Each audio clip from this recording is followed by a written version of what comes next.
The 48 Laws of Power is a book written by Robert Greene. Everyone that reads it goes home with a different outlook on life. Some men describe it as a book written by the devil himself. Others describe it as a must-read. Regardless of all these opinions, the book offers blatant truths that you may find hard to accept at the beginning. But the more you experience things in life, you begin to find a greater appreciation for these truths. We will check out 8 of the laws of power in just a second. So whatever you are about to hear, take it with a grain of salt. With that said, always remember, feeling powerless is a miserable experience. Most men go through their life just to survive. Why? Because they don't hold the cards. You may have heard this saying, that you don't hold the cards. This simply means that you hold no power or move that the other person would be willing to listen or act according to you.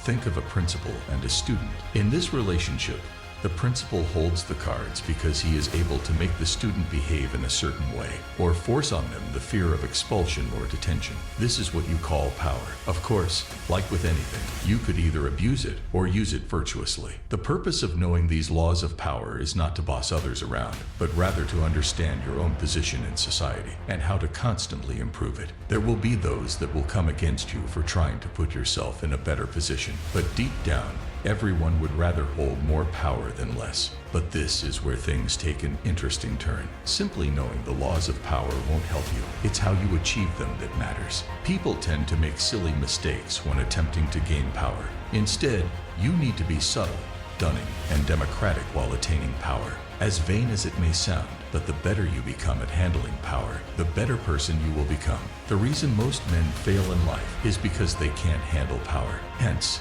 their success is short-lived. You will notice that as soon they get some sort of a job promotion, their values, attitude, and way of talking takes a sudden change for the negative. It's better to have never been given power than to be blessed with power and lose it because you don't know how to manage it. With that said, let's check out 8 laws of power that have been crafted through the wisdom and timeless knowledge of past and present civilizations. Number 1, get people to rely on you. People will always say that they hate politics, yet each relationship is based on the principles of politics. This is especially true when it comes to being around a boss or students. People like to align themselves with a strong boss and do their bidding to attain influence in the organization. But according to the author of this book, this is a wrong approach. Why? Because if you make a mistake, the strong boss will simply get rid of you and replace you. This is why the book suggests that you are better off aligning yourself with a weak boss and then make them depend on you, so much that they cannot achieve anything without you.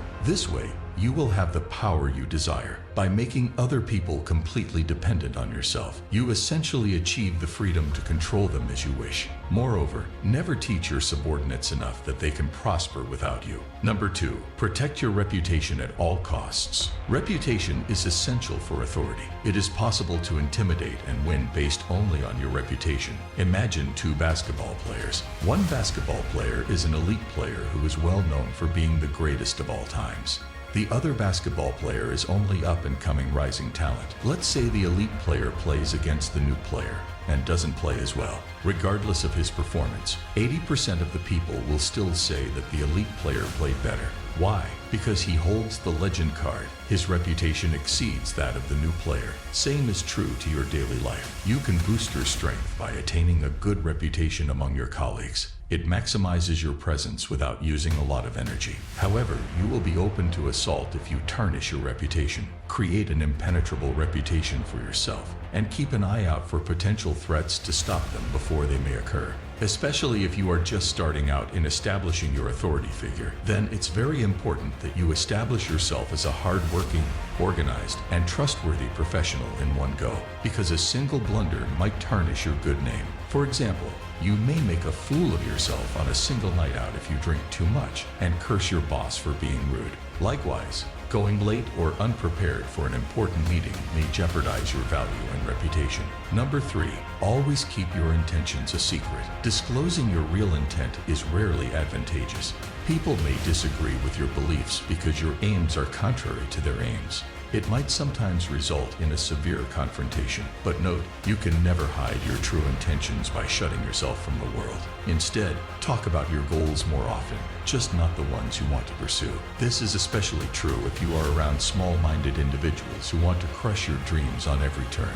It will be difficult for your opponents to identify you because you appear friendly and trustworthy. As the author of this book calls it, disguise your behavior, because people only focus on one thing at a time. They can't interpret that the person they are interacting with is working on another strategy. Hiding your motives will help you gain people's trust and leave them astray. It will be too late by the time they figure out what you're up to. People are less likely to suspect your motives if you are mild and inconspicuous, as they trust the predictable. Number 4. Don't appear to be without flaws. It is risky to appear superior to others. The most dangerous activity is to appear too perfect. Only the dead and superhero gods can appear flawless. The more you try to look flawless, the more people will take interest in you. You end up putting unnecessary pressure and expectation of performance on yourself. In fact, this is why companies will often ask you this question when you go for a job interview. They will ask what your weaknesses are. The ideal response is to confess your weaknesses in insignificant areas.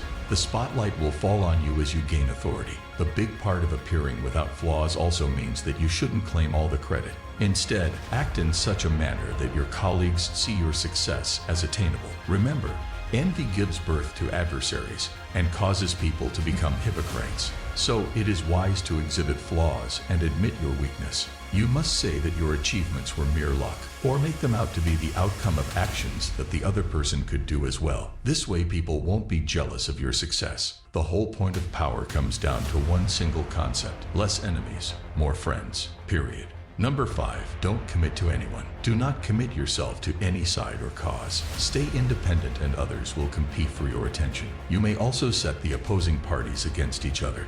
If you allow people to believe that they possess you in any way, you lose all control over them. On the contrary, they will strive even harder to win you over if you don't commit your feelings. Be distant and acquire the power that comes with their undivided focus and unsatisfied need. You do not have to scare them away or demonstrate that you can't commit. Instead, gather people's attention and attract them with the prospect of possessing you. One of the biggest keys to achieving this is to keep your distance from unnecessary quarrels. Sit back and observe others while they fight each other. Start a feud and then acquire influence. In fact, the so-called elites of the world use this tactic all the time. Anytime they want to push an agenda, they force the world to be distracted into fighting over unnecessary rubbish while they push their real agenda. This is what you call order out of chaos.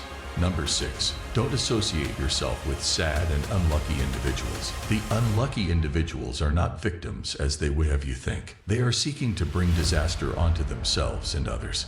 Even if someone does not mean to drag you into the dirt with them, their mindset and beliefs are still contagious to you. The more you are exposed to such people, the more likely you will become collateral damage. Do not attempt to help them, explain yourself, or fight with them. The author refers to them as infectors in this book. Cut all ties with them and leave while you can. If you do not, you will put yourself in immense danger of being trapped in their issues. Instead, keep good company that doesn't rot you from the inside out. Allow their good characteristics to infect you and make you feel better. Number 7.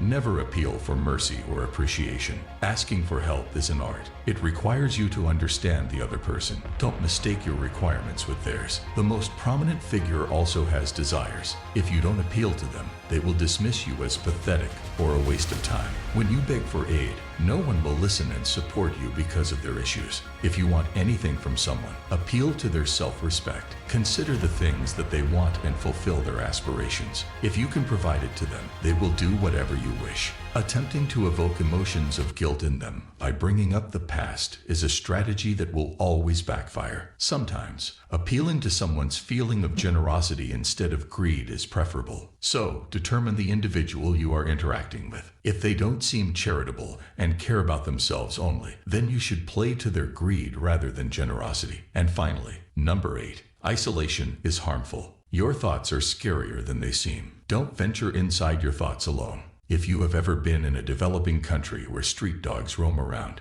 notice the difference between the street dogs there and the dogs that are kept as pets at home. The dogs kept as pets and in isolation are oftentimes much more aggressive. Same is true to your thoughts and actions. Get used to looking at things from other people's point of view, and don't isolate yourself so much to the point that you can't handle the opinions of others. By the way, don't forget to show some love.